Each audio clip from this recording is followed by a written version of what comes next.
Et aux États-Unis, le shutdown paralyse 25% des administrations fédérales depuis le 22 décembre. La situation préoccupe le président Donald Trump. Il a donc invité hier les leaders républicains et démocrates au Congrès à une rencontre. Objectif, mettre fin à cette paralysie. Les deux camps semblent dans l'impasse.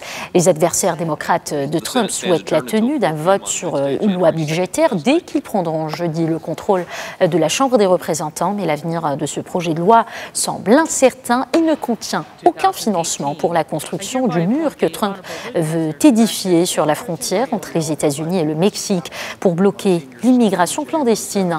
Vincent Michelot, professeur d'histoire politique des États-Unis, revient en détail sur le shutdown américain.